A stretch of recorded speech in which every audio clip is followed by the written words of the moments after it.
No episódio desta semana de Monarch, Legado dos Trapaceiros, fomos apresentados a uma nova espécie nunca antes vista ou mencionada na lore do Monsterverse. Assim como um verdadeiro monstro, daqueles que invocariam medo até nas almas mais corajosas, um que só foi mencionado brevemente na lore expandida, vivendo, esperando, se alimentando. Titã X e os escaravelhos começaram seu ataque ao mundo moderno. Vamos analisar a fundo esse ataque na praia e o que ele pode estar levando com essa nova ameaça gigantesca. E será que acabamos de ver os primeiros sinais da criação do Mechagodzilla? Tudo isso será explorado, então fique por aqui. As Asas de Folha, uma das criaturas mais conhecidas e observadas do Monsterverse, existem desde quase uma década atrás em Kong, a Ilha da Caveira, e há mais de 50 anos na linha do tempo da história. Agora, elas estão sendo tiradas, contra a vontade, da famosa Ilha da Morte para serem usadas como ferramentas. A Apex afirma e age como se estivesse salvando essas criaturas, dando-lhes liberdade de uma vida de constante sofrimento, mas seus destinos sob o controle da Apex estão longe de ser pacíficos.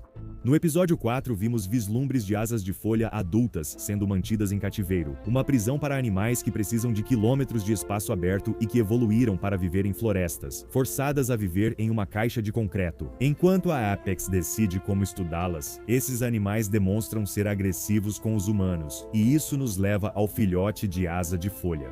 Os espectadores tiveram um vislumbre dos planos ultra secretos que a Apex vinha desenvolvendo. Um dispositivo, uma espécie de chip, foi cirurgicamente inserido na medula espinhal do jovem asa de folha. Isso poderia momentaneamente alterar a personalidade da criatura, fazendo-a passar de uma fera volátil para um companheiro sorridente. Seu efeito só dura alguns instantes, mas é claro que Apex estava começando a entender o cérebro dessas feras. Mas não se engane, eles não estão realmente buscando a convivência. Eles querem aprender a controlar e transformar esses animais em armas, inclusive os titãs, e estão começando por esse jovem Leafwing. Para que essa tecnologia está realmente sendo usada, para onde ela está levando, pode conter mais segredos e pistas, conectando o universo dos monstros.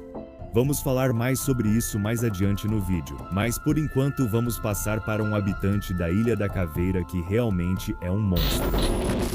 Um que até agora só foi mencionado em histórias e mitos, mas agora está em carne e osso. O estrangulador de vinhas, embora não confirmado, até a Apple decidir divulgar um nome. Após o lançamento do vídeo, todas as evidências indicam que o monstro aterrorizante é o estrangulador de vinhas.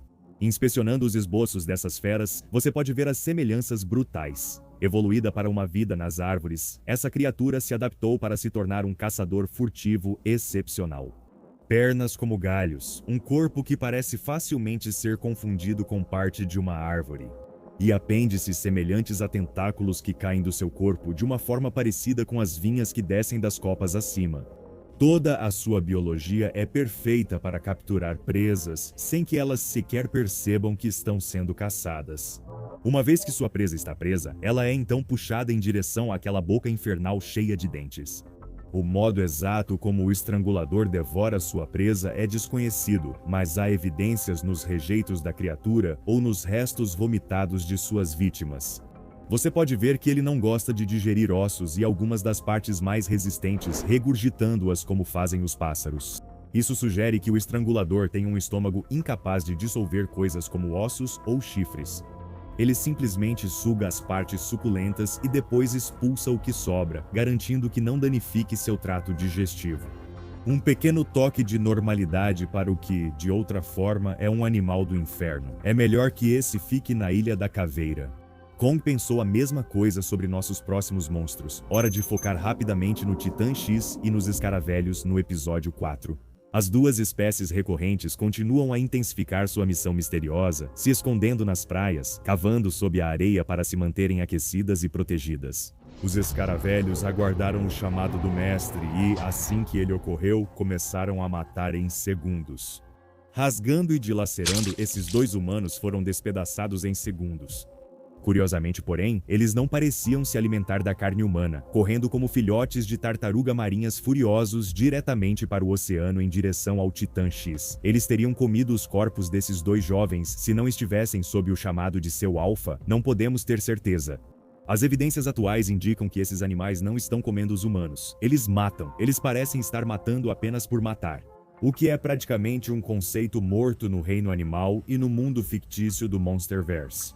Talvez Titã X e os escaravelhos vejam o mundo como seu território, o que explicaria a agressividade e a ausência de comerem o que matam e o porquê disso. Titã X destruiu a nave solitária da Monarch quando seus operadores fizeram pouco ou nada para ameaçar ou provocar o monstro. O mistério de Titã X e dos escaravelhos continua. Todas as feras mencionadas até agora já apareceram várias vezes no Monsterverse ou pelo menos foram detalhadas em algum lugar do lore expandido. Mas essa próxima espécie é completamente nova, os caminhadores de agulha. Essas espécies parecidas com aves evoluíram especificamente para sobreviver à vasta gama de predadores da ilha. A conexão deles com as aves, curiosamente, quebra a regra do Monsterverse de que dinossauros não podem estar no Monsterverse. Toma essa! Mas o nosso mundo real já teve animais ainda mais parecidos com essas aves da Ilha da Caveira, como o antigo Moa ou as aves do terror. Talvez, como o fictício V-Rex da antiga Ilha da Caveira de 2005, você possa imaginar que essas poderiam ser aves do terror, evoluídas especificamente para uma ilha de monstros no Monsterverse. Agora, alguns poderiam dizer que sua aparência lembra um pouco um Pokémon do tipo grama, e você estaria absolutamente certo. Porém, esse animal não é um ajudante humano, a não ser que você se refira a eles chutando os humanos. Com essas pernas poderosas, os Needlewalkers podem correr a velocidades muito maiores do que qualquer humano, e isso os ajuda a saltar e se movimentar por praticamente qualquer tipo de terreno. Assim como um avestruz de verdade, você não gostaria de levar um chute dele. Embora sejam descritos como não predadores, os Needlewalkers ainda são extremamente perigosos e territoriais, muito parecidos com um hipopótamo, no caso dos Needlewalkers. Uma vida sob constante pressão de predadores fez com que seus cérebros se adaptassem para estarem sempre em alerta, levando-os a atacar quase tudo o que aparece em seu caminho, o que pode causar muitos danos. Graças aos seus bicos poderosos e garras longas concentradas nos membros anteriores, essas garras dos dedos podem desferir golpes. Como o Therizinosaurus, mas provavelmente eram usadas com mais frequência para rasgar troncos de árvores ou cupinzeiros do tipo encontrado na Ilha da Caveira.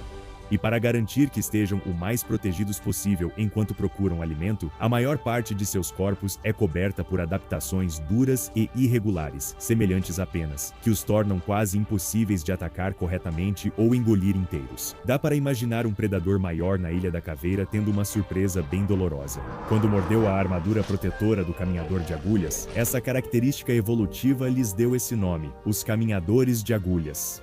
Combinado com sua coloração esverdeada, essa é uma criatura camuflada e altamente protegida. Mas nem mesmo eles conseguiram resistir ao tipo de monstro que Apex estava criando. Lembrando que a linha do tempo de Monarch acontece antes de Godzilla vs Kong. Podem haver pistas no episódio 4 que detalham as primeiras pesquisas e trabalhos que levaram à criação do Mechagodzilla em várias telas, dentro da instalação da Apex. Tivemos pequenos easter eggs que sugeriam a criação do Mechagodzilla, que conhecemos bem de Godzilla vs Kong. Você vê palavras conectadas à atividade neural. Sabemos que isso ocorrerá na linha do tempo. Não podemos esquecer o dispositivo usado para controlar o cérebro do Leafwing. Uma tecnologia que também poderia ter ajudado na eventual criação do Mechagodzilla, usando o crânio e a atividade do elo neural de Ghidorah, que ainda pulsava dentro dele. E em Godzilla vs Kong, como no caso do filhote de Leafwing no episódio 4, vimos que essa tecnologia ainda é nova e pouco compreendida. A mente de Ghidorah e dos jovens Leafwings nunca foi embora de fato, apenas estava sendo controlada. E embora nada seja certo, esse dispositivo parece que poderia eventualmente ser desmantelado e transformado em mecha. O olho do Godzilla, com certeza, é uma possibilidade. Isso sugere o futuro já conhecido no Monsterverse, e ao mesmo tempo preenche o lore pouco a pouco. Aperte o botão de inscrever-se para não perder as próximas revelações.